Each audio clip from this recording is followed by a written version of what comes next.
बादल पाकिस्तान को खुफिया जानकारी भेज रहा था और कैसे वो इंटेलिजेंस के हत्थे चढ़ा, इस रिपोर्ट में देखिए।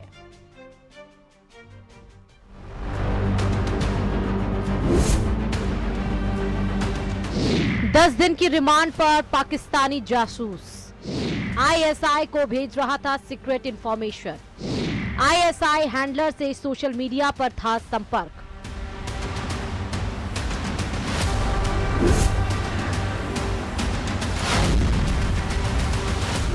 जासूसी के आरोप में पकड़ा गया प्रकाश सिंह उर्फ बादल पंजाब के फिरोजपुर का रहने वाला है। सीआईडी इंटेलिजेंस ने सोमवार को उसे श्रीगंगानगर से गिरफ्तार किया था। प्रकाश पाकिस्तान की खुफिया एजेंसी आईएसआई के साथ सोशल मीडिया पर संपर्क में था।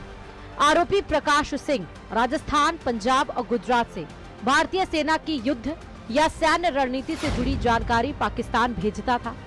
इसके लिए उसे पैसे मिलते थे। वो आईएसआई हैंडलर्स को जानकारी उपलब्ध करवा रहा था। 27 नवंबर को प्रकाश सिंह को श्रीगंगानगर में सैन्य क्षेत्र के आसपास घूमते हुए देखा गया, जिसके बाद बॉर्डर इंटेलिजेंस टीम ने एक्शन लेते हुए उसे हिरासत में लिया और जांच में उसके फोन में पाकिस्तानी व्हाट्सएप नंबरों से कांटेक्ट की पुष्टि हुई। संदिग्ध गतिविधियों में पहले से ही शामिल था, पूछताछ नोट में उसने स्वीकारा भी है और सेक्शन 23 अपने एविडेंस की जो इतला दी है उसमें भी इसने एडमिट किया है कुछ फैक्ट और आईएसआई एजेंट से कनेक्टेड था। मेजर इसका जो काम था ये अपने इंडियन मोबाइल नंबरों से और पाकिस्तान के आईएसआई एजेंट्स को उनको नंबर देता और वहाँ पे व्हाट्सएप डाउनलोड करा के ओटीपी उनको शेयर करता था। अब जब ओटीपी उनको शेयर हो जाते थे तो राष्ट्रविरोधी गतिविधियों में बड़ा ही डिफरेंट तरीके से पाकिस्तान के आईएसआई के एजेंट्स हैं देश के विरोध काम करते थे। प्रकाश सिंह उर्फ बादल ऑपरेशन सिंदूर के समय भी आईएसआई के संपर्क में था।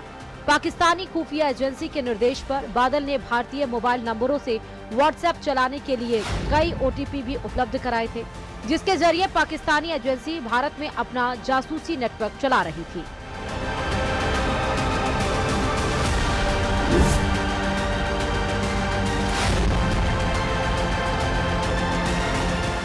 इंटेलिजेंस के वकील हैं, उन्होंने भी मीडिया से बात करते हुए कहा कि कुछ ऐसे साक्ष्य हैं जो सार्वजनिक तौर पर डिस्क्लोज नहीं किए जा सकते, लेकिन वो गंभीर विषय है और खास तौर पर ऑपरेशन सिंदूर के समय प्रकाश सिंह जो है वो आईएसआई के संपर्क में था। इसी आधार पर कोर्ट ने प्रकाश सिंह उर्फ बादल को 11 दिसंबर तक पुलिस रिमांड पर भेज दिया है।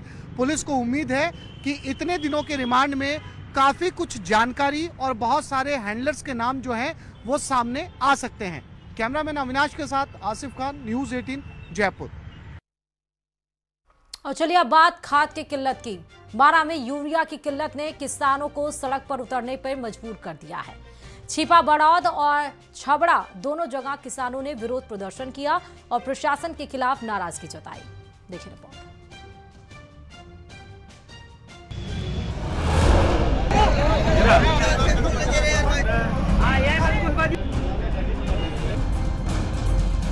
खाद के लिए किसानों का हाहाकार, कहीं सड़क जाम, कहीं धरना।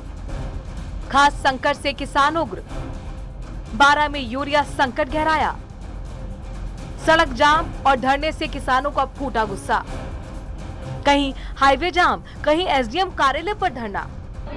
बारां जिले में लगातार बढ़ रही खाद की कमी किसानों के सब्र का बांध तोड़ गई। छिपा बड़ौद सहकारी समिति के बाहर सुबह से ही भारी संख्या में महिला और पुरुष किसान लाइन में खड़े थे, लेकिन निर्धारित समय बीतने के बाद भी समिति का कोई कर्मचारी या अधिकारी मौके पर नहीं पहुंचा। लंबे इंतजार से परेशान किसानों ने अकलेरा रोड स्थित नेशनल हाईवे पर जाम लगा दिया।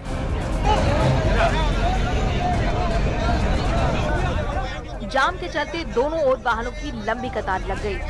किसानों का आरोप है कि कई दिनों से खाद वितरण में अव्यवस्था बनी हुई है। समय पर समिति न खुलने और कर्मचारियों के गायब रहने से उन्हें भारी दिक्कतों का सामना करना पड़ रहा है। कहाँ से आए आप? यहाँ एक कड़े में 4 बजे के बैठे हम। कहाँ से आए? कड़े क्या नाम होगा? कितने टोकन?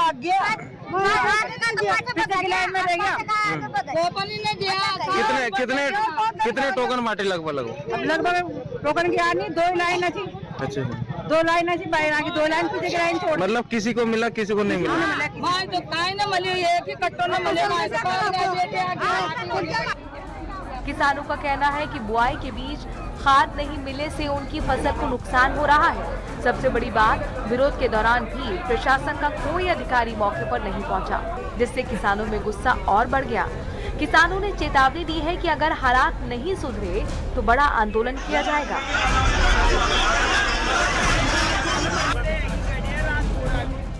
छबड़ा में भी खाद के टोकन को लेकर हंगामा हो गया। खेल मैदान में टोकन वितरण शुरू होते ही कुछ ही मिनटों में कूपन खत्म हो गए। टोकन न मिलने से नाराज किसान बड़ी संख्या में एसडीएम कार्यालय पहुंचकर धरने पर बैठ गए। किसान जिले में यूरिया की कमी और अव्यवस्था का समाधान जल्द से जल्द चाह रहे हैं। उधर अधिकारी ये वही रटा रटाया जवाब दे रहे हैं। 1 सप्ताह में बुआई पूरी हो चुकी और अब उनका पहली सिंचाई का समय आ गया और सभी किसानों का एक साथ आया है समय। पहले पलेवा धीरे धीरे पलेवा होता रहता था और धीरे धीरे यूरिया की डिमांड होती थी, पर अब इस साल वो यूरिया की डिमांड 15 दिसंबर को न हो के वो आज पैदा हो गई। रही बात सप्लाई डिमांड की, हमारी डिमांड 90,000 की थी और आयुक्तालय से हमको 77,000 का अलॉटमेंट मिला है। कृषि विभाग का कहना है कि 12 जिले को आवंटन से ज्यादा खाद मिली है, लेकिन इस बार समय से पहले बुआई शुरू होने से अचानक खाद की मांग बढ़ गई है, जिसके चलते थोड़ा असंतुलन पैदा हो गया है। विभाग ने किसानों से अपील की है वो केवल जरूरत होने पर ही खाद लें, अनावश्यक भंडारण न करें। न्यूज़ 18 के लिए 12 से विपिन की रिपोर्ट।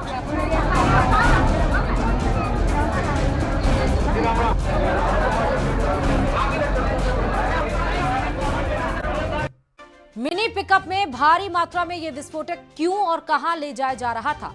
क्या प्रदेश को दहलाने की कोई साजिश रची जा रही थी? आखिर पूरा मामला क्या है, देखिए इस रिपोर्ट।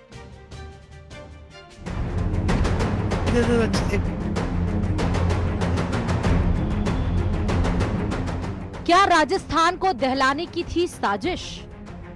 पिकअप में मिला 2270 किलोग्राम विस्फोटक। कहां भेजा जा रहा था विस्फोटक?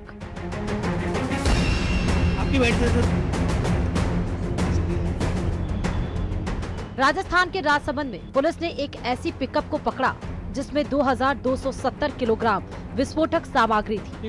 ये अवैध विस्फोटक इतनी भारी मात्रा में है कि अगर इसमें ब्लास्ट हो जाता तो करीब 10 किलोमीटर के एरिया में तबाही मच जाती। श्रीनाथ जी पुलिस ने नाकेबंदी के दौरान मिनी पिकअप से विस्फोटक बरामद किया। ये गाड़ी आमेट से ईसवाल अंबिका क्रेशर माइंस जा रही थी। पुलिस ने पिकअप को जब्त करते हुए ड्राइवर और उसके साथी को हिरासत में ले लिया है। गाड़ी में कुल 109 कार्टून रखे थे, जिसमें करीब 2270 किलो विस्फोटक था। ये सामग्री माइंस में पत्थर ब्लास्टिंग के काम में आती है। पुलिस ने केस दर्ज कर मामले की जांच शुरू कर दी है। दिल्ली कार ब्लास्ट के बाद से राजस्थान में भी पुलिस अलर्ट मोड पर है। प्रारंभिक पूछताछ में जो ड्राइवर था उसने बताया कि ये माइंस पे सप्लाई की जा रही है, लेकिन उनसे संबंधित जब उनसे दस्तावेज मांगे गए और जो टीपी वगैरह मांगी गई और उसका लाइसेंस मांगा गया तो वो सबके बारे में कुछ भी नहीं बता पाया, तो इसलिए गाड़ी को डिटेन किया गया और उन दोनों जनों को विस्फोटक अधिनियम के तहत अरेस्ट किया गया। पुलिस अधिकारी अब इस बात की भी जांच में लगे हैं कि क्या किसी साजिश के तहत इस खतरनाक सामग्री को लाया गया था, इसके पीछे किसका हाथ है। पुलिस हर पहलू पर गंभीरता से जांच में जुटी है।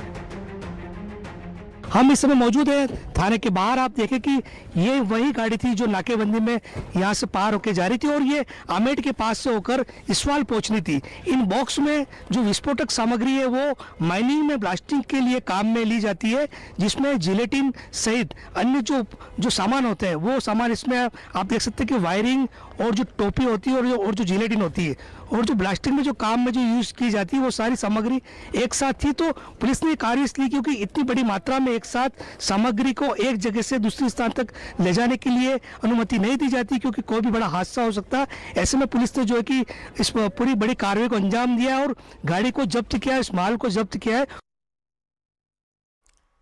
और चलिए